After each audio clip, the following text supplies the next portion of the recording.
এই খেলটোতো মই ফাৰ্ষ্টতে মানে গুৱাহাটীত পঢ়িব যাওঁতে মোৰ লগৰ এজন দিগন্ত কলিতা নামৰ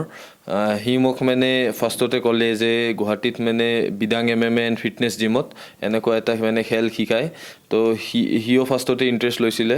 আৰু সি মোকো লৈ গ'ল লগতে তো সেই বিদাং MMA এণ্ড ফিটনেছ জিম নেকি জু ৰোডত যে আছে সুন্দৰবাৰীত তো তাতে মই গৈছিলোঁ শিকিবলৈ তো ফাৰ্ষ্ট দিনা শিকি কিনে মানে মোৰ বহুত বেছি এটা ইণ্টাৰেষ্ট আহি গৈছে আৰু সেই ইণ্টাৰেষ্টটো মানে আজি 7 বছৰ হৈ গ'ল 2025 তো এতিয়ালৈকে আছে চ' সেই ফাৰ্ষ্ট দিনা শিকি কিনে মই গম পাই গৈছিলোঁ যে এই গেমটোত মানে মই আৰু প্ৰেক্টিছ কৰি আগুৱাই যাব বিচাৰোঁ তো সেই তেতিয়াৰ পৰাই মই কৰিয়ে আছোঁ কোন ক্লাবৰ হৈ খেলিছিলা মই ফাৰ্ষ্টতে বিদাং MMA এণ্ড ফিটনেছ জিমৰ পৰা খেলিছিলোঁ 2018ত ষ্টাৰ্ট কৰিছিলোঁ তাতে মানে মই কেইবাখনো মেটচ খেলিলোঁ তাৰপিছত মই খেলি কিনে এই কোভিডৰ পিছত 2022 এপ্ৰিলত মই দিল্লীত শিফ্ট কৰিলোঁ তাতে মই ক্ৰছ ট্ৰেইন ফাইট ক্লাব বুলি এটা জিম আছে তাতে জইন কৰিলোঁ তাতে খেলি কিনে মই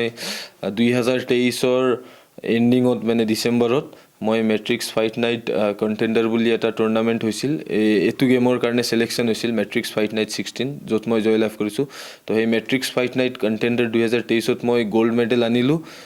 77 কিলো কেটেগৰীত আৰু এই ৰিচেণ্টলি হৈ যোৱা 28 ফেব্ৰুৱাৰী 2025ত মই মেট্ৰিক্স ফাইট নাইটৰ 16th এডিশ্যনত মই সমীৰ ধিমানক হৰুৱাই কিনে ফাৰ্ষ্ট ৰাউণ্ড নকআউট মাৰি কিনে মই জয় লাভ কৰিছোঁ সমীৰ ধিমানটো দিল্লীৰ হয় সি মোৰ অপনেণ্ট আছিল মেট্ৰিক্স ফাইট নাইট 16ত কেইখন দেশে অংশগ্ৰহণ কৰিছিল ইয়াত ইণ্ডিয়াৰ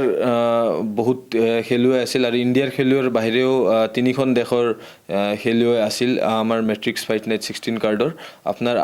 আফগানিস্তান তাজিকিস্তান আৰু ছিংগাপুৰৰ ছোৱালী এজনী আছিল কিমান ডলাৰ লাভ কৰিলা মই এই মেট্ৰিক্স ফাইট নাইট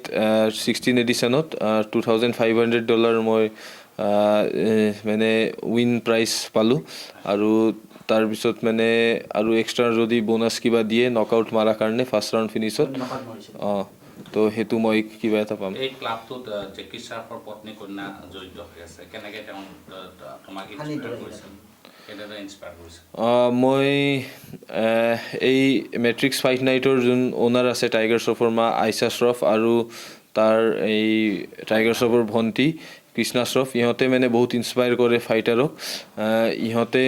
আমাৰ বহুত ভাল কেয়াৰ লৈছে মই যেকেইদিন আছিলোঁ হোটেলত লে মেৰিডিয়ান নিউ দিল্লীত আমাক ৰাখিছে তো 4-5 দিন আমি হোটেলত আছিলোঁ তাতে বহুত ভাল কেয়াৰ লৈছে আৰু যিবিলাক প্ৰচেছ থাকে ফাইটৰ আগত চব ইহঁতে স্মুথলি কৰি আনিছে আৰু মানে যোনবিলাক মানে ফাইটাৰ এই গেমটো শিকি আছে সিহঁতৰ কাৰণে মানে ইহঁতে বহুত অপৰচুনিটি ক্ৰিয়েট কৰি আছে বছৰে এটা কণ্টেণ্ডাৰ চিৰিজ হয় আগতে মানে ইমান পাথ এটা নাছিল ডাইৰেকশ্যন নাছিল মানে কোনফালে কি যাব লাগে ইয়াত এতিয়া মানে ডাইৰেকশ্যন আছে মেট্ৰিক্স ফাইট নাইট কণ্টেণ্ডাৰ খেলি কিনে জিকি ইহঁতৰ আণ্ডাৰত খেলিব পাৰি আৰু ইহঁতে পে'মেণ্টটো ভাল দিয়ে এতিয়া তোমাৰ প্লেন কি হ'ব এতিয়া মোৰ প্লেন আছে এটা ফাইট গ'ল নেক্সট এটা জুলাইত হ'ব পাৰে মেট্ৰিক্স ফাইট নাইট তো মই সেই কাৰ্ডটোত খেলা ট্ৰাই কৰিম আৰু মই সেই কাৰ্ডটোৰ খেলাই মানে মাথা মাৰি আছোঁ কথা